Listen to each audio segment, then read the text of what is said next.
ఇవన్నీ ఇంతసేపటి నుంచి ఎందుకు చెప్తున్నానంటే నేను చేసింది కరెక్ట్ అని కాదు. I'm not trying to justify my self. హత్యలు చేశాను తెలిసి తెలియక. నేను చేసిన హత్యల గురించి పోలీసులకు చెప్తే వాడు నమ్మరు. అర్థం కాలేదు కదా? ఒక్క నిమిషం.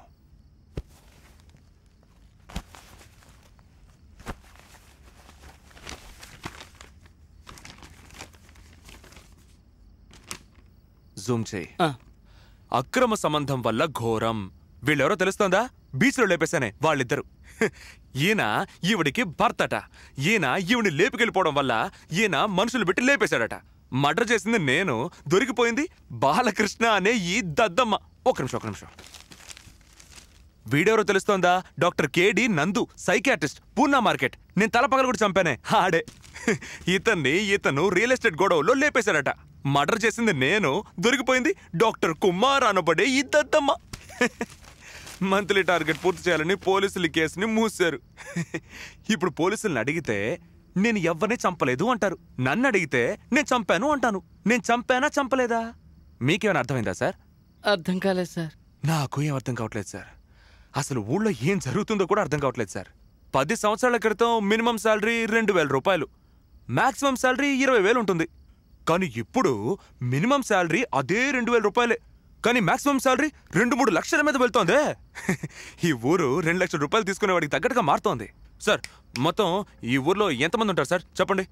ఒక 60-70 లక్షల మంది ఉంటారు సార్. నేనేమైనా సెన్సస్ లెక్క అడిగానా సార్?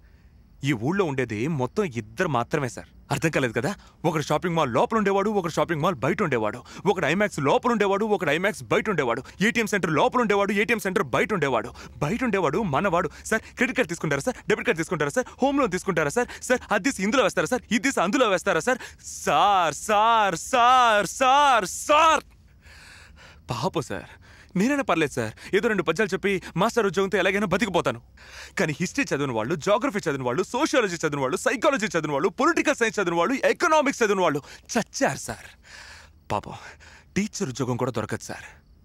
మీరు కరెక్ట్గా చెప్పారు సార్. ఖరీదైన జీవితం, వసతులు, సంతోషం ఇవన్నీ ఎంబీఏ చదివిన వాళ్ళకి, ఎంసీఏ చదివిన వాళ్ళకి, పెద్ద కాలేజీలో ఇంజనీరింగ్ చదివిన వాళ్ళకి, డాక్టర్ చదివిన వాళ్ళకి, వీళ్ళకి మాత్రమేనా సార్? మాకు లేదా సార్? నాకు 2000 చాలేదు అనట్లేదు సార్. ఆఖరితో మా కడుపులు మాడిపోతున్నాయి అనట్లేదు సార్. బిచ్చ అడగట్లేదు సార్. కానీ ఆ డబ్బు తీసుకునే నా కొడుకులకి పొగరుంది చూసారే, తట్టుకోలేకపోతున్నాను సార్. మనిషిని చూసి తోటి మనిషే ద్వేషించే రోజు వస్తుందని చెప్పాడు ఒక కవి. అదే సార్ జరుగుతుంది ఈరోజు. 2 లక్షల రూపాయలు తీసుకుంటున్నారు, 3 లక్షల రూపాయలు తీసుకుంటున్నారు, కారు కొనుక్కుంటున్నారు, ఇల్లు కొనుక్కుంటున్నారు, రేపని గ్లాస్ పెట్టుకుంటున్నారు, షువ్వులు వేసుకుంటున్నారు, సెంటు కొట్టుకుంటున్నారు. డిస్టర్బ్ అవుతామా అవ్వవా సార్? అవుతాం సార్. అవుతాం. Touch me here if you dare, don't look at my face, unbutton me here. ఆ విధంగా అమ్మాయిలు రాసుకుంటే, అది వక్షస్థలంలో రాసుకుంటే, వాళ్ళ పాటికి రోడ్లో వెళ్లే మన వాళ్ళకి ముట్టుకోవాలని అనిపిస్తుందా అనిపించదా సార్? అనిపిస్తుంది సార్. అనిపిస్తుంది. తెలుగు చదువుకున్న వాళ్ళంతా సాధువులు, అమాయకులు అని మాత్రం అనుకోవద్దు సార్. ఏదో గడ్డం పెంచుకొని, సోడాబుడ్డి కళ్ళద్దాలు పెట్టుకుని, భుజానికి సంచి తగిలించుకొని కవితలు చెప్పే గొట్టంగాళ్ళని మాత్రం అనుకోకండి సార్. ఎందుకంటే తెలుగు ఒకడిని శాంతపరచడం మాత్రమే కాదు, తెలుగు ఒకడికి రౌద్రాన్ని కూడా ప్రసాదిస్తుంది. తాడితులు, పీడితులు తిరగబడితే విప్లవమే వస్తుంది. నేను చేశాను. Yes, of course I did cold blooded murders. ఇవన్నీ చెప్పి నేను చేసింది కరెక్ట్ అనడం లేదు. I'm not trying to justify myself. నేను చేసిన పనులు నాకు నచ్చలేదు, తప్పించుకున్నాను. ఎందుకంటే నా అంజలి తిరిగి వచ్చేసింది. నేను మళ్ళీ ఆ చిన్న 7 ఏళ్ల ప్రభాకర్గా మారిపోయాను. ఆ మరణాన్ని చూడని వయసు. వెళ్ళిపోయాను. మేమిద్దరం వెళ్తున్నాం సంతోషమైన జీవితాన్ని వెతుక్కుంటూ. మాకు దొరుకుతుంది. ఎందుకంటే మాకు దొరుకుతుంది అన్నది లిఖించబడ్డ ఒక శాసనం. ఖచ్చితంగా దొరుకుతుంది సార్. Thank you. ఇంతసేపు నేను చెప్పిన ప్రాబ్లంకి సొల్యూషన్ ఏంటో నాకు తెలియదు. తెలుసుంటే నేను ఇలా అయ్యేవాడిని కాదు. ఒకవేళ ఫైనాన్స్ మినిస్టర్కో, సీఎంకో, పిఎంకో తెలుసా అని కూడా నాకు తెలియదు. ఒకవేళ అమెరికా రాష్ట్రపతి ఒబామా ఆయనకి తెలుసుండొచ్చు. ఒక ఐఎస్టీ కాల్ చేసి మాట్లాడే దమ్ము మనకి లేదు. ఏం చేస్తాం? నేను తప్పించుకున్నాను. బట్ మీరు కూడా, మీరు జీవిస్తున్న ఈ ఊరు ఎంతో ప్రమాదకరమైందని మాత్రం మీరు మర్చిపోకండి.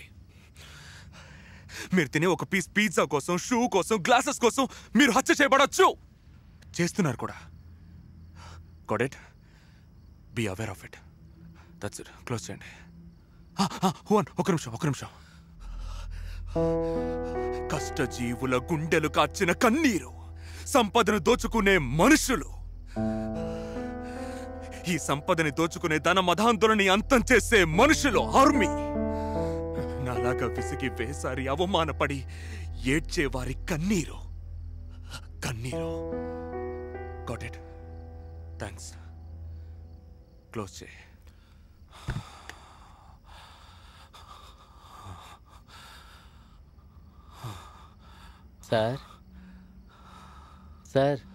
సార్ నాకు మీరు 10,000 రూపాయలు డబ్బు ఇస్తానన్నారు కదా sir.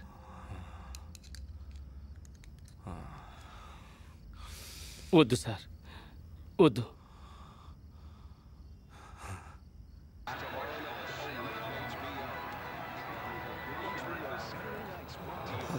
Excuse me, yes, Yuvan మిమ్మల్ని కలవమన్నారు. దీన్ని మీ ఎండి గారికి ఇచ్చేయండి. అలాగే. మీ పేరు? పేరేం అవసరం లేదు, ఈ క్యాసెట్లో అన్ని వివరాలు ఉన్నాయి. ఇచ్చేయండి.